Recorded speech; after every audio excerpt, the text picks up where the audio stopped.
ہمیشہ معیار نہ تلاش کیا کیجیے لوگوں کے کہ بہت عمدہ لوگ ملیں تو ہم ان سے دوستی کریں. اس میں یہ ہے کہ کسی بھی موقع پر کہیں پر بھی، جیسے مثلاً آپ گیٹ سے نکلنے کے لیے گاڑی کے انتظار میں کھڑے ہیں، کوئی بھی آپ کی کلاس فیلو ہے، آپ صلی اللہ علیہ وسلم نے کیا فرمایا کہ کیا کرو؟ کسی مسلمان کو دیکھ کر سلام کرو، السلام علیکم. اور اس میں آپ دیکھیں گے کہ جو لوگ خود اچھے ہوں گے وہ آپ کے سلام کا جواب بہت اچھی طرح دیں گے.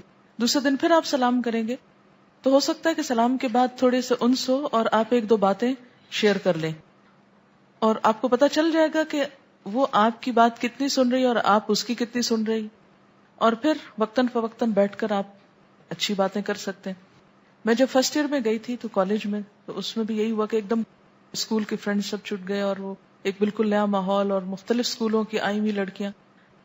تو اس میں نے اسی طرح ابتدا میں جیسے سلام دعا ہوتی ہے سب سے کی، پھر انہی میں مجھے ایک ایسی لڑکی مل گئی جو قرآن پڑھنے کی بہت شوقین تھی. جب ابھی میرا اپنا قرآن چل رہا تھا، ابھی میں نے مکمل نہیں کیا تھا، تو میں نے اس سے کہا کہ ہم جہاں بھی بیٹھیں گے ہم ایسا کرتے ہیں کہ ایک آیت کا ترجمہ پڑھ لیں گے. وہ اس پہ بہت خوش ہوئی. میں نے ایک آیت کا ترجمہ پڑھاتے پڑھاتے 4 سالوں میں کالج کے اس کو پورا قرآن پڑھا دیا. سیالکوٹ کے قریب ایک جگہ ہے ڈسکا، وہاں پر اس کی شادی ہوئی، وہاں کالج میں پڑھا رہی ہے، اور میرے لیے صدقہ جاریہ ہے. اور یہ اس وقت کی کوشش ہے جب میں خود کچھ بھی نہیں خاص جانتی تھی، صرف لفظی ترجمہ، تھوڑی بہت تفسیر سیدھی سیدھی. تو ہزاروں میں اگر کالج میں 4000 لڑکیاں تھیں تو اس میں ایک تو مل ہی گئی کہ جس کے ساتھ میں اپنے جذبات شیئر کر سکتی تھی یا جو میرے پاس تھا. اور اس میں نے یہ نہیں سوچا کہ وہ مجھے کیا دے سکتی ہے، میں نے یہ سوچا کہ میں اس کو کیا فائدہ دے سکتی ہوں. اسی طرح جب میں یونیورسٹی میں گئی تو وہاں بھی یہی ہوا، اور ایک سے ایک بڑھتے گئے لوگ. تو کبھی بہت ساروں کی تمنا نہیں کہ بہت سارے دوستوں کے جلوہ میں ہم جلوس بنا کے جا رہے ہوں کہیں اور شہزادے بنے ہوئے ہوں. نہیں، ہو سکتا ہے ایک ملے. بعض جگہ آپ کو ماحول مل جاتا ہے، بعض اوقات آپ کو خود بنانا پڑتا ہے. اور الحمدللہ اس دنیا میں اچھے لوگوں کی بالکل کمی نہیں ہے. مشکل یہ ہے کہ ماحول نے اچھائی پہ لوگوں کی پردے ڈال رکھے ہیں، گرد، وہ ایک آرٹیفیشل زندگی بسر کر رہے ہیں.